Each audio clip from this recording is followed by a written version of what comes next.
आणि आज काही गोष्टींवर निश्चितपणाने चर्चा झाल्या, पण साधारणपणे गेल्या काही दिवसांपासून मुख्यमंत्री माझी लाडकी बहीण जी योजना आहे त्या संदर्भामध्ये काही तक्रारी ज्या प्राप्त झाल्यात किंवा माध्यम असतील किंवा इतर जे लाभार्थी आहेत त्यांच्याकडनं सुद्धा काही प्रश्न आम्हाला साधारणपणे विचारले जात होते. मधल्या ह्या 1.5-2 महिन्याच्या कालावधीमध्ये योजनेमध्ये वेगवेगळ्या आमच्या जिल्हास्तरीय कार्यालय असतील, तालुकास्तरीय कार्यालय असतील, इथलं आयुक्त कार्यालय असेल, इथे काही तक्रारी आम्हाला त्या संदर्भामध्ये प्राप्त झाल्या आणि त्या आधारे आम्ही काही जी पावलं उचलत आहोत त्याची माहिती मी आपल्याला निश्चितपणाने देईन. आधार मिसमॅच म्हणजे नाव आणि आधार नंबर जो आहे हा मिसमॅचच्या संदर्भामध्ये आमच्याकडे काही तक्रारी प्राप्त झाल्या. काही दुबार ॲप्लिकेशन म्हणजे 2 वेळा योजनेच्या लाभासाठी ऑनलाईन ऑफलाईन असेल या ॲप्लिकेशन्सच्या काही तक्रारी आल्या. काही रिलोकेशन ऑफ स्टेट म्हणजे डोमेसाईलची जी अट आपण GR मध्ये घातलेली आहे त्याच्यामध्ये काही ज्या महाराष्ट्रामध्ये लग्नाच्या पूर्वी वास्तव्य करत होत्या पण लग्नानंतर त्या राज्यामधनं स्थलांतरित झालेल्या आहेत, अशा काही त्याच्यामध्ये काहींनी स्वतःहून ॲप्लिकेशन केलेलं आहे की माझं आता लग्न झालेलं आहे आणि मी आता महाराष्ट्रातून कर्नाटकमध्ये शिफ्ट झालेली आहे. काही तिथल्या स्थानिक प्रशासनाकडनं आम्हाला तक्रारी प्राप्त झालेल्या आहेत. काही चुकीचे हमीपत्र दाखल केल्याच्या सुद्धा तक्रारी या काही स्थानिक प्रशासनाकडून आलेल्या आहेत आणि काही सरकारी नोकरीमध्ये लागलेले असल्यामुळे त्यांचा लाभ आता कमी करण्यात यावा अशा पद्धतीच्या काही स्वतःहून त्यांनी ॲप्लिकेशन केलेले आहेत की माझी सरकारी नोकरी लागलेली आहे त्याच्यामुळे आपण हे सरकारी चलनमार्फत ते रिफंड करून घ्यावं. जे आम्ही काही प्रमाणामध्ये काही जिथे कंप्लेंट बेस्ड आहे तिथं सुरुवात केलेली आहे, पण काही ठिकाणी आत्ता आमची सरकारी नोकरी लागलेली आहे तर आम्ही या लाभासाठी पात्र नाही म्हणून आमचा लाभ कमी करण्यात यावा किंवा काहींचं प्रमोशन झालेलं आहे त्याच्यामुळे त्यांच्या सॅलरीमध्ये वाढ झालेली आहे, उत्पन्नामध्ये वाढ झालेली आहे, अशा काही आलेल्या आहेत. काही 2.5 लाखापेक्षा जास्ती त्यांचं उत्पन्न झालेलं आहे म्हणून काही आलेले आहेत. तर काही विभागाकडून आलेल्या आहेत तक्रारी, तर काही स्वतःहून केलेल्या सुद्धा तक्रारी आहेत.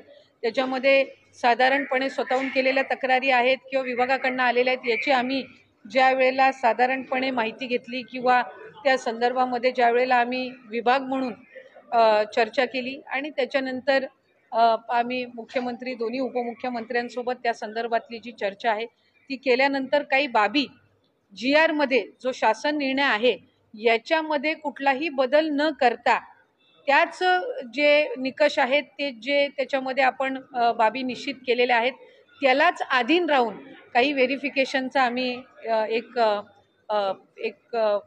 कार्यपद्धत आम्ही केलेली आहे डिसाईड. त्याच्यामध्ये साधारणपणे आपला जो इन्कम टॅक्स आहे म्हणजे आपण 2.5 लाखापेक्षा कमी उत्पन्न असणाऱ्या लाभार्थ्यांना आपण याच्यामध्ये लाभ देत आहोत. तर त्याच्यामध्ये इन्कम टॅक्स डेटा हा रिकन्साईल करणं हा एक त्याच्यामध्ये आम्ही विषय घेतलेला आहे की 2.5 लाखापेक्षा आत्ता आमच्याकडे काही स्वतःहून तक्रारी किंवा विभाग म्हणून तक्रारी आलेल्या आहेत की बाबा आमचं उत्पन्न 2.5 लाखाच्या वर वाढलेलं आहे तर आम्ही ह्या लाभामध्ये आता पात्र होत नाही. पण साधारणपणे ती एक संख्या निश्चित करणं हे आम्हाला आहे, त्यामुळे त्यानुसार आम्ही इन्कम टॅक्स विभागाचा त्याच्यामध्ये घेऊन जो डेटा आहे तो रिकन्साईल करणार आहोत. दुसरं याच्यामध्ये आम्ही शासन निर्णयामध्ये नमूद केलेलं आहे की जर एखादी लाभार्थी एखाद्या दुसऱ्या कुठल्या शासकीय योजनेचा लाभ घेत असेल आणि तो जर 1500 पेक्षा कमी असेल तर त्याची जी मॅचिंग फिगर आहे म्हणजे किमान त्यांना 1500चा लाभ मिळाला पाहिजे या दृष्टिकोनातून. उदाहरणार्थ नमो शेतकरी योजना जी आहे याचा लाभ 1000 रुपयापर्यंत असतो. तर या योजनेचा लाभ जे घेणारे आहेत त्यांना वरचं 500 रुपयाचं जे ब्रॅकेट आहे ते आपण शासन निर्णयामध्ये पण नमूद केलेलं आहे की आपण ते वरचे 500 देऊन त्यांचा लाभ आपण 1500 पर्यंत नेणार.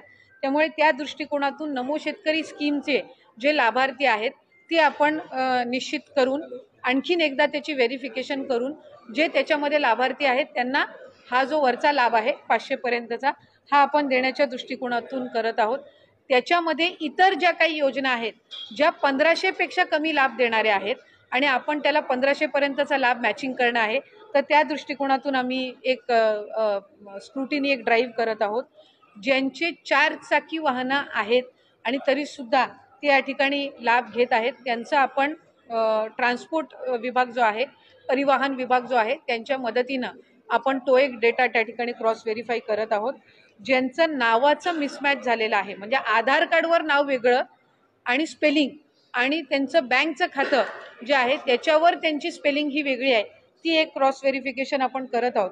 आणि आम्ही केंद्र सरकारकडे किंवा आपल्या सेंट्रल गव्हर्नमेंटकडून आधारचं एक अप्रुव्हल आपल्याला लागतं KYC साठी, तर ती एक आम्ही त्यांची परवानगी आल्यानंतर ती एक आम्ही सुरुवात करत आहोत.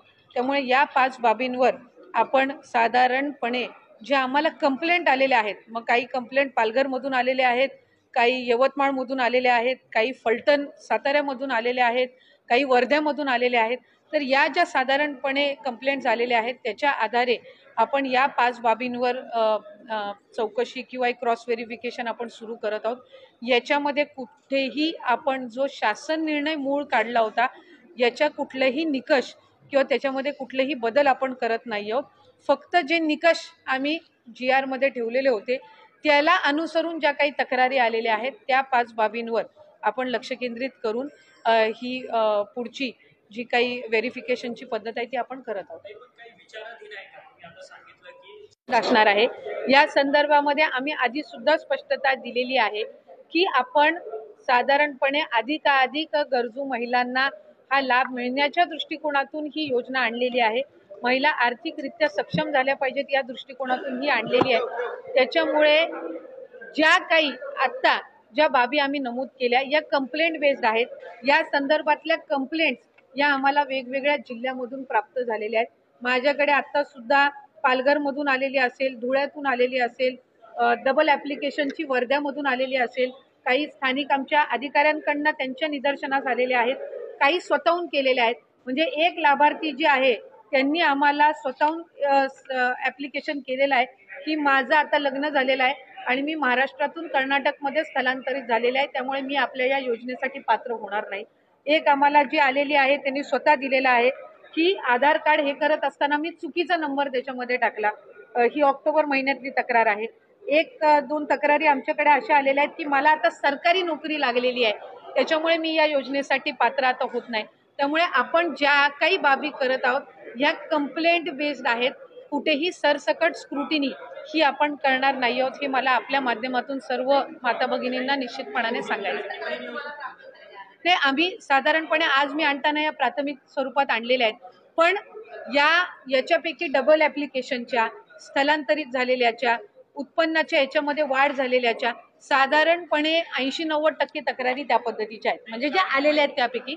आणि त्याचं आम्ही एक जे काही त्या संदर्भातली योग्य तो विचार करून आम्ही या 5 बाबी आणि या 5 बाबी या आपण GR मध्ये नमूद केलेल्या आहेत. कुठेही आपण शासन निर्णयामध्ये बदल करत नाही आहोत. कुठल्याही एका योजनेचा जर आपण लाभ घेत असाल, समजा उदाहरणार्थ संजय गांधी निराधार योजना आहे, त्याचा लाभ 1500चा आहे, म्हणून त्या ज्या लाभार्थी आहेत संजय गांधीच्या ह्या आपण लाडक्या बहीणमध्ये घेतलेल्या नाही आहेत. पण नमो शेतकरी जी योजना आहे याचा 1000 रुपयाचा लाभ आहे. आपण GR मध्येच नमूद केलेलं आहे की आपण 1500 जो फरक असेल ती फरकाची रक्कम आपण देणार. त्याच्यामुळे याच्यात आपण कुठेही GR मध्ये आपण बदल करत नाही. दुचाकी आहे आम्ही GR मध्येच नमूद केलेला आहे, पण 4 चाकी यांनी काही कंप्लेंट्स आम्हाला आलेल्या आहेत, तर त्याच्यानी आपण फक्त पॅन त्याच मुद्द्याची आपण पॅन महाराष्ट्र आपण स्क्रुटिनी करतोय. आपण कुठेही विदाऊट कंप्लेंट आम्ही स्क्रुटिनी इनिशिएट करत नाही आहोत. त्याच्यामुळे मी स्पेसिफाय केलेलं आहे की या 5 बाबी इन्कम टॅक्स म्हणजे उत्पन्नामध्ये जर वाढ झालेली असेल, 2.5 लाखाच्या पलीकडे जर कुठल्या लाभार्थ्यांचं उत्पन्न गेलं असेल तर ते आता त्या योजनेसाठी लाभार्थी म्हणून पात्र नाही आहेत. जर दुचाकीच्या वर जर कोणाची वाहनं 4 चाकीची असतील ते पात्र नाही आहेत. जर ते इंटरस्टेट जर मॅरेजेस झालेले असतील तर ते आता त्याच्यासाठी पात्र नाही आहेत. सरकारी नोकरी लागली असेल तर ते पात्र नाही आहेत. आणि आधार कार्ड आणि बँकचं हे जर नावामध्ये फरक असेल आणि त्यांनी ती लक्षात आणून दिलेली आहे तर ते पात्र नाहीत. पण याच 5 बाबींवर आपण पॅन महाराष्ट्र जी आहे ती आपण त्या संदर्भातली योग्य ती पावलं उचलत आहोत.